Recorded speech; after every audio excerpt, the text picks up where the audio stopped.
So this is a collective reading that I felt led to do.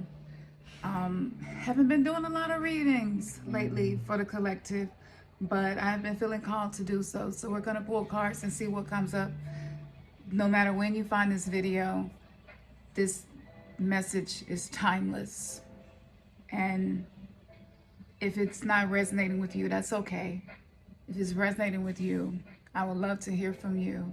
Let me know in the comments. I'm not going to ask questions because oftentimes the questions that we have to ask is coming from the logical mind. I want to allow this reading to be completely intuitive. So I'm not going to ask questions.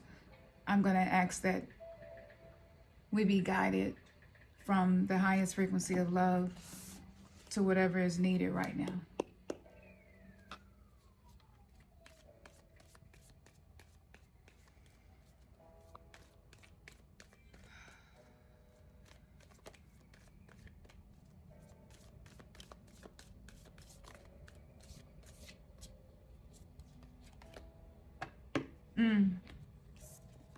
The emerald.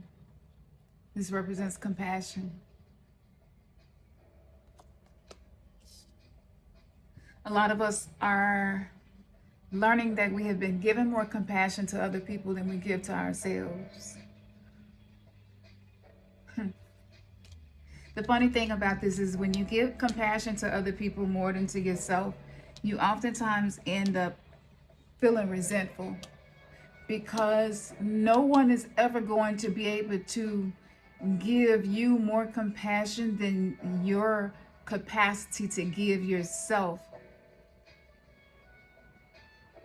And sometimes we are disappointed in people for not giving us compassion because our compassion cup is empty.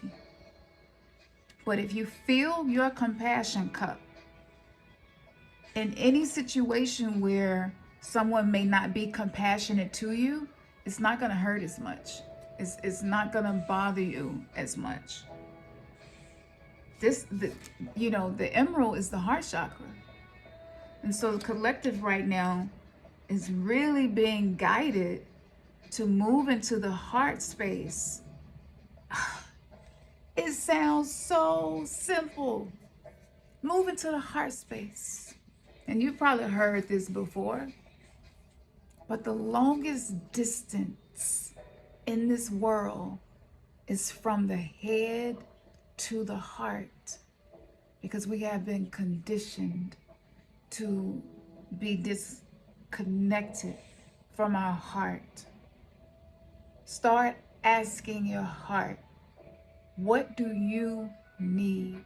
What do you want? What lights you up? And if you're speaking to me and I don't know how to hear you, I just want to let you know that I'm open to learning how to live my life because I'm listening to you. And it might take me time. I'm learning how to love myself. I'm learning how to take it easy. I'm learning how to be compassionate. I'm learning how to not see myself as an F-up every time things go wrong. This is a process for me. But I want you to know how important what you have to say really is to me. This is what we're being guided to do. Compassion. That's interesting. More compassion for ourselves is actually what's going to heal a lot of things in our life that we have not been able to heal on our own. You know, have you been like trying and you tried this and tried that and it seems like nothing is working. You know, like I'm trying. Nothing is working. I'm trying. Nothing is working. If you lack compassion, all of that effort, it just goes to waste. It's being devoured by the lack of self-compassion. Because in reverse, Hematite, grounding. We need to get grounded.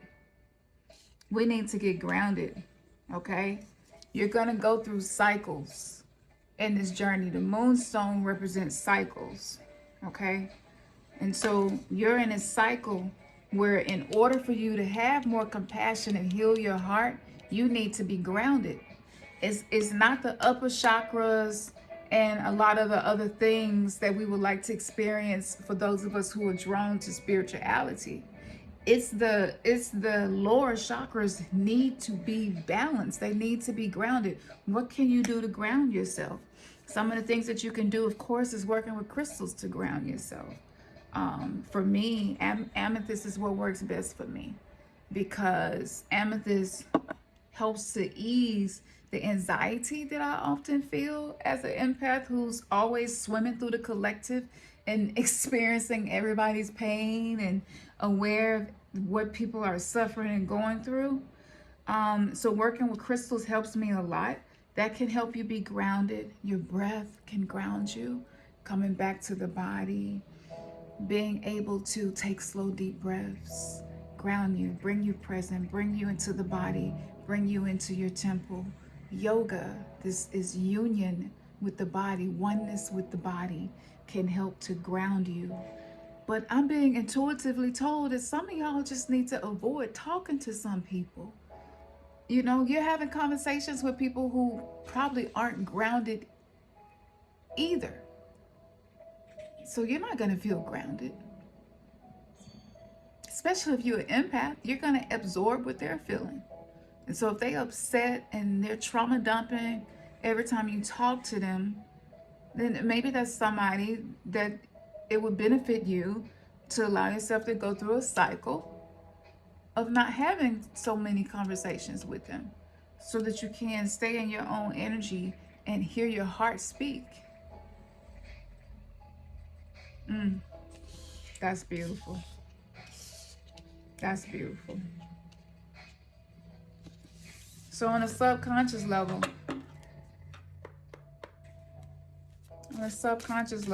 what guidance do you have for us? This is my dark goddess deck that I like to use for the subconscious mind. And it really does help to reveal the things that we're uncomfortable with seeing and knowing about ourselves. The things that we hide, the things that hurt.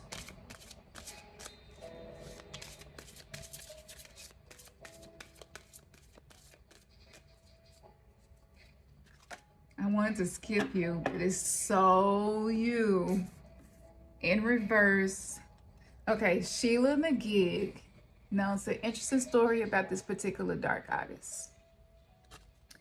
So, Sheila McGee can represent desperation. And I feel like a lot of what the collective may be experiencing is this sense of desperation, this sense of rushing, this sense of, I gotta hurry up and fix this. I gotta hurry up and do this. I gotta hurry up and make this right. It's just this feeling that if I don't hurry up and fix myself, some type of disaster is gonna land on my front door. You know, these are some of the things that could be coming up right now. How many things have you done out of desperation? How many times have you accepted a job position out of desperation?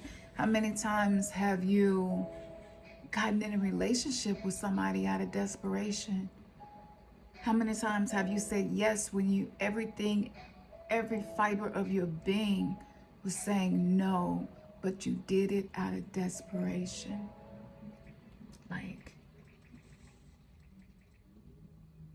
This is one of the shadows of the collective. And what's generating in front of us all the time, the purpose is to keep us feeling desperate, despair.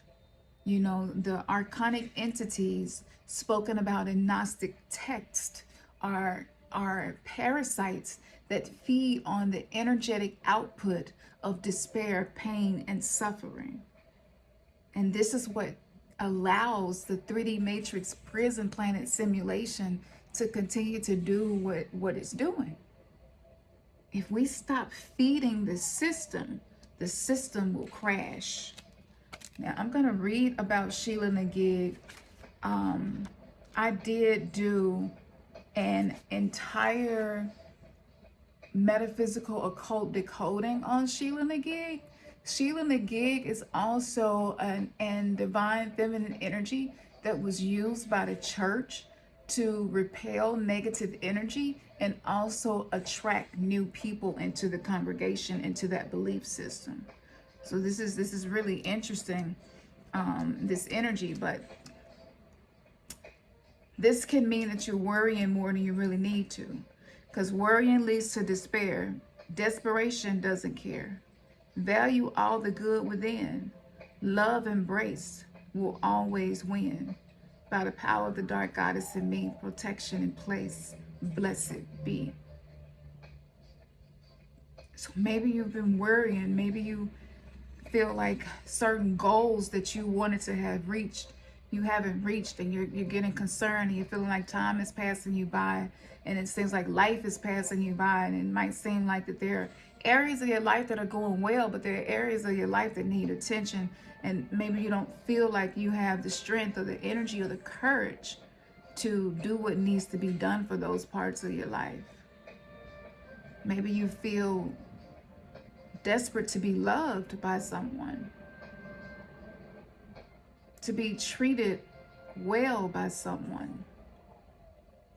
Maybe you have become codependent out of this energy of despair, this energy of being worried that you won't get the love that you desire. Because despair will cause you to worry to the point that you devalue your own self. And then you will attract people, places, and things that are devaluing. You know, you can't be discarded by narcissism unless you allowed yourself to be in a position to be discarded, right? It's like, were you existing in a dynamic of powerlessness while constantly being a supply to the narcissist? So, of course, discarding is a part of that process, because it's a part of the cycle of the narcissistic empathic dynamic. So you want to start to surround yourself with people who value you. If you only know one person, spend time talking to that person, text that person, reach out to them.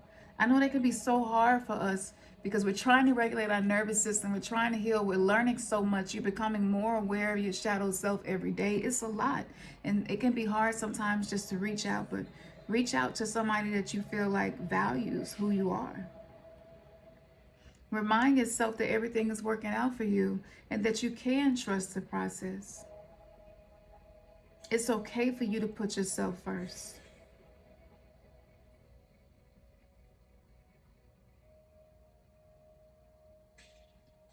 Okay.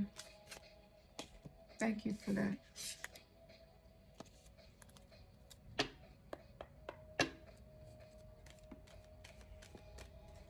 What guidance do you have for the collective?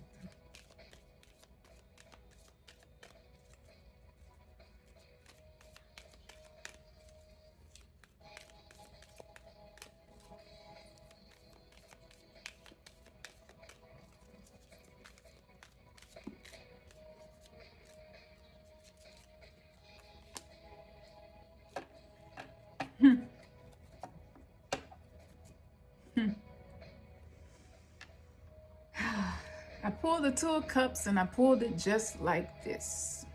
So this can represent us being in relationships where there's a lack of reciprocity maybe. It's just been tough. It's been chaotic. It's resentment starting to build.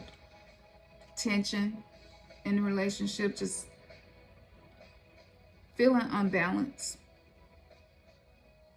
having conflicts but not really reaching a resolution in the conflicts.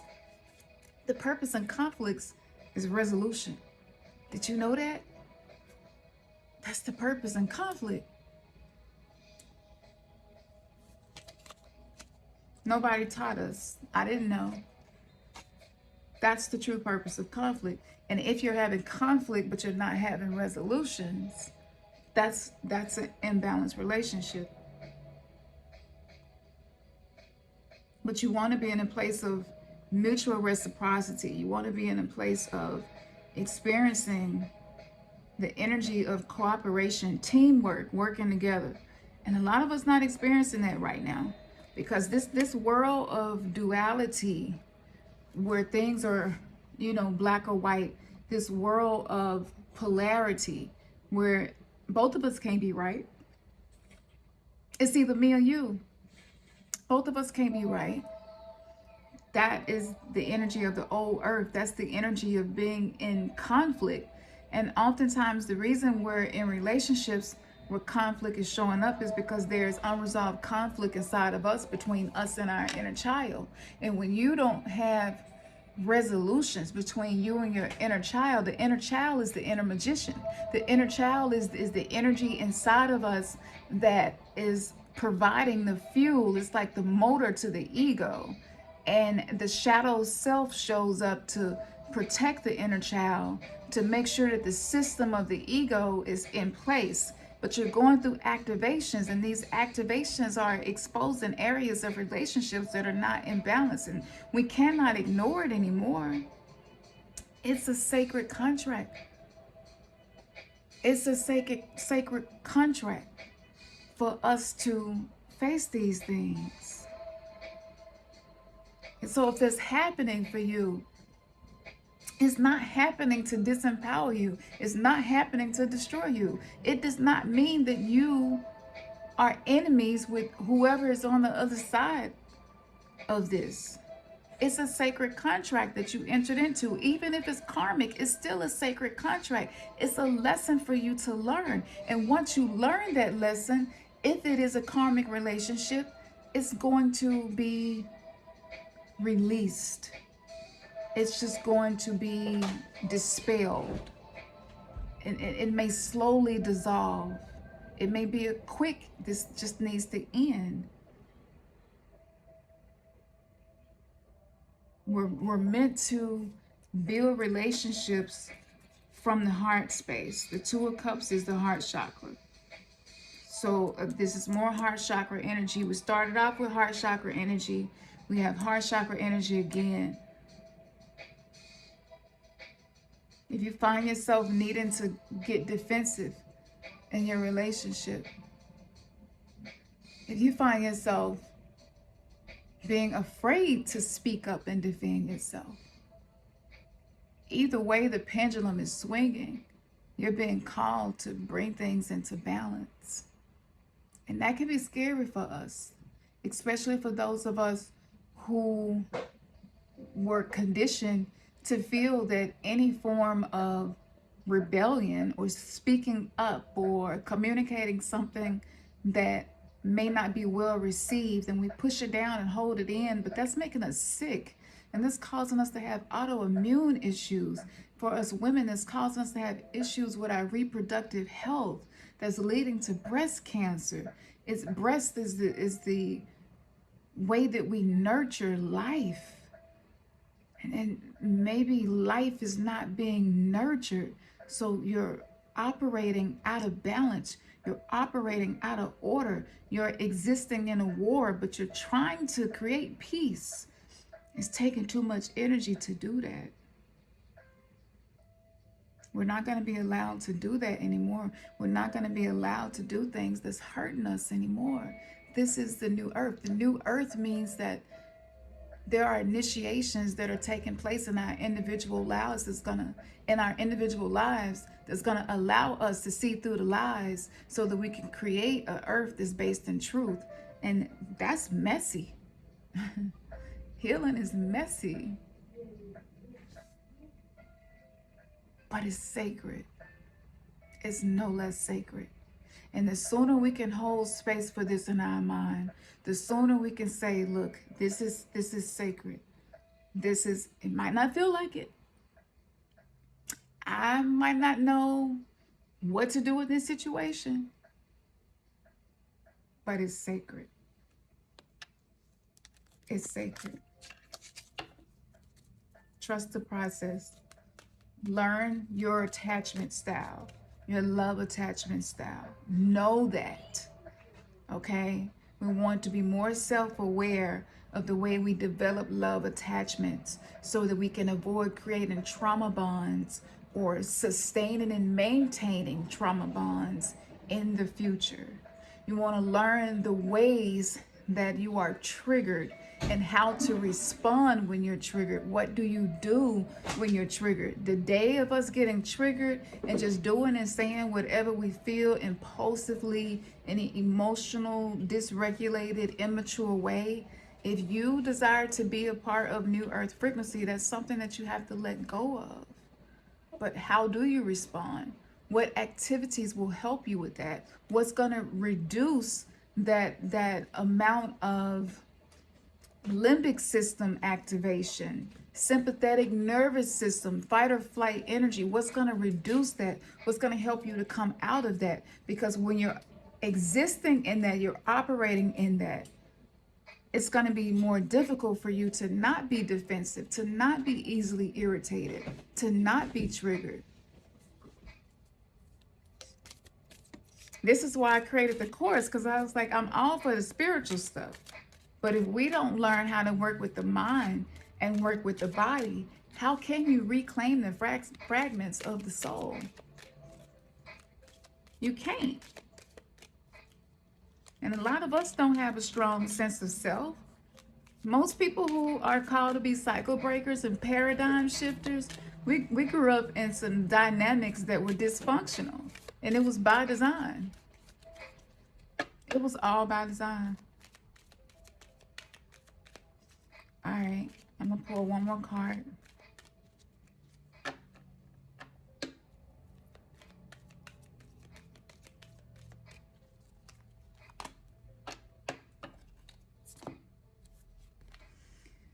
Interesting. The Knight of Cups. The Knight of Cups. To me, this feels like a reactivation of our passion. What we're passionate about. Do y'all know how important it is to know what you're passionate about?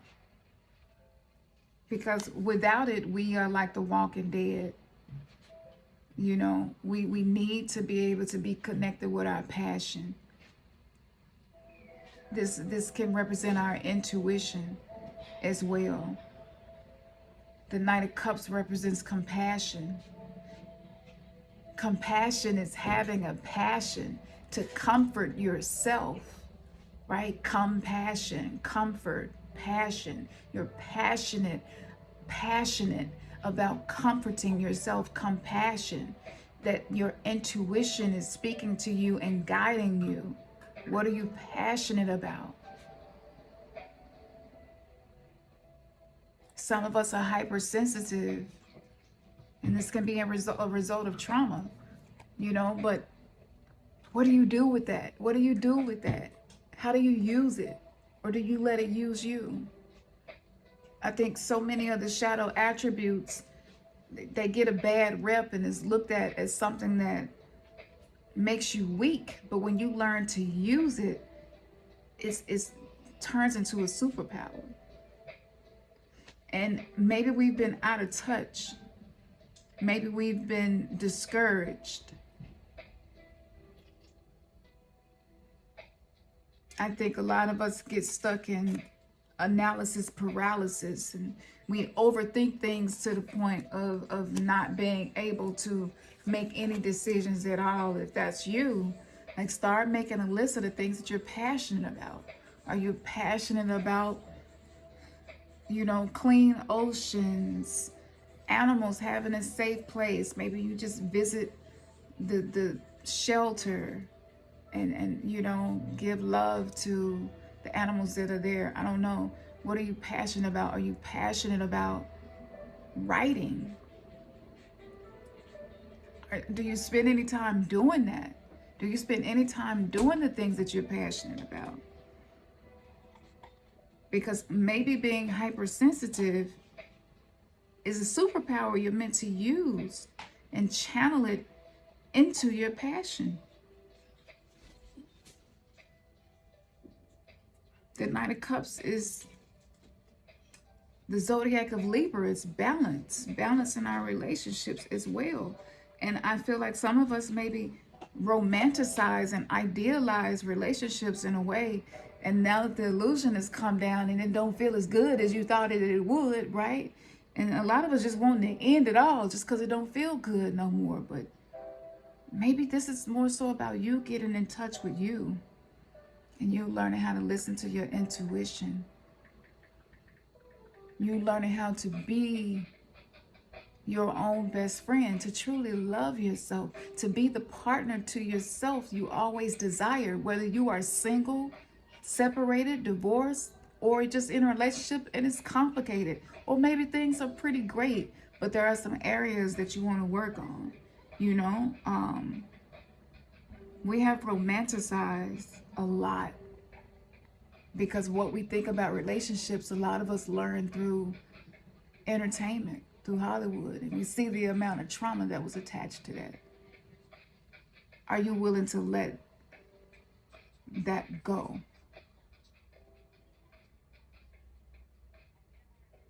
Are you willing to let that go? Are you willing to surrender? Are you willing to trust the process? Are you willing to allow your intuition to guide you? Use your creativity. Be creative, you know? Be creative. I know it sounds simple, but it is a process. But what helps you to get creative? It's something that I teach in my courses and my one-on-ones called mind dumping. Sometimes we can't be creative because our mind is just filled with so much crap. So just mind dump. Trauma dump into your journal. Get it all out. Don't make it pretty. Get it out. Say it exactly how you want to say it. Let it all out. Don't candy coat it. Let it out. Get that out of you, so that what you're passionate about, what you truly love, what lights up your heart, so that your sacral chakra, the power supply house of creativity, can come online. Creativity is not just for the arts. Life is art. And when you have a more creative approach to life, you can be more curious about dynamics in your relationship. And a relationship doesn't have to be so painful and so hard all the time, because you're entering into your day-to-day life with curiosity, open to see what this particular pattern is showing to you. What is it teaching you about you? If you attract emotionally unavailable partners, what is that saying about you? Do you give too much and overextend yourself? Are you a caretaker? Could that be why you attract emotionally unavailable partners? Learn something about you. A lot of us can either heal our relationships or attract new relationships simply by healing ourselves. The other person is not the problem, and the other person is likely not the solution. Both exist within you.